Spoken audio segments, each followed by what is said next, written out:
मंत्री मनीष सिसोदिया ने पेश किया आउटकम बजट। दिल्ली में प्रति व्यक्ति आय राष्ट्रीय औसत से 3 गुना अधिक। दिल्ली विधानसभा का बजट सत्र 2022 शुक्रवार को भी जारी है। दिल्ली के उप मुख्यमंत्री और वित्त मंत्री मनीष सिसोदिया ने शुक्रवार को विधानसभा में वर्ष 2021 से 22 के आउटकम बजट की स्टेटस रिपोर्ट पेश की। इस मौके पर मनीष सिसोदिया ने कहा कि इस रिपोर्ट सरकार द्वारा शुरू की गई विभिन्न परियोजनाओं की स्थिति का विवरण दिया गया है। उन्होंने कहा कि दिल्ली सरकार ने अपने स्कूलों में 13,181 कक्षाओं का निर्माण किया है, जबकि सरकारी स्कूलों में नामांकित छात्रों की संख्या 15 लाख से बढ़कर 18 लाख हो गई है। उन्होंने यह भी कहा कि स्कूल ऑफ एक्सीलेंस के 31 स्कूलों में 4,800 सीटों के लिए लगभग 80,000 आवेदन प्राप्त हुए हैं। देशभक्त पाठ्यक्रम सभी सरकारी स्कूलों में लागू किया गया है और अगले साल से निजी स्कूलों में लागू किया जाएगा। दिल्ली के आर्थिक सर्वेक्षण 2021 से 22 की रिपोर्ट शुक्रवार को उप मुख्यमंत्री मनीष सिसोदिया ने विधानसभा में पेश की। इसमें कई बड़े आंकड़े सामने आए हैं जो दिल्ली की आर्थिक तस्वीर बयां करते हैं।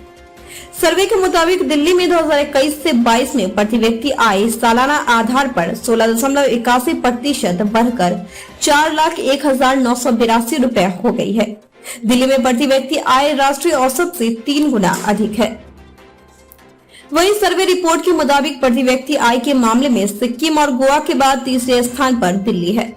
वित्त वर्ष 2021 से 22 में दिल्ली का सकल घरेलू उत्पाद सालाना आधार पर 17.65% बढ़कर 9,23,967 करोड़ रुपए हुआ है। बता दें कि शनिवार को सुबह 11 बजे वित्त मंत्री मनीष सिसोदिया साल 2022 से 23 के लिए दिल्ली का बजट पेश करेंगे। इसके बाद रविवार को अवकाश के बाद विधानसभा स्थगित रहेगी और फिर रविवार को बजट पर चर्चा होगी। बजट सत्र के आखिरी दिन मंगलवार को भी बजट पर चर्चा होगी और फिर बजट प्रस्ताव को पास किया जाएगा। दिल्ली विधानसभा में विपक्ष संख्या बल के लिहाज से कमजोर है, इसलिए आसानी से दिल्ली का बजट पास हो जाएगा। गौरतलब है कि दिल्ली के बजट में इस बार आम लोगों की राय और उनका नजरिया दिखाई देगा।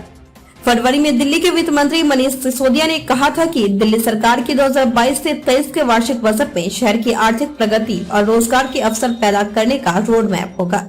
इस पर दिल्ली सरकार ने लोगों से फीडबैक भी मांगा था। इसके तहत दिल्ली सरकार को 5,000 से अधिक सुझाव मिले थे।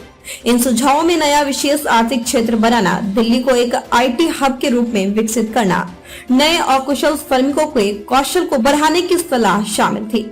मनीष सिसोदिया ने कहा था कि राजधानी दिल्ली की अर्थव्यवस्था को पटरी पर लाने के लिए लोगों से फीडबैक मांगा गया था, क्योंकि मुख्यमंत्री अरविंद केजरीवाल का मानना है कि व्यवसायियों और उद्योगपतियों को इस बात की बेहतर समझ है कि व्यापार और औद्योगिक क्षेत्र को कैसे आगे बढ़ाया जाए। ऐसे में इस बजट पर लोगों की राय और नजरिए की झलक मिलनी तय है। बता दें कि दिल्ली सरकार कोरोना वायरस संक्रमण के दौर में लॉकडाउन को लेकर ऑनलाइन सर्वे करा चुकी है, जिसके आधार पर हटाया अथवा लगाया गया। इसके साथ ही जरूरत पड़ने पर छूट भी दी गई।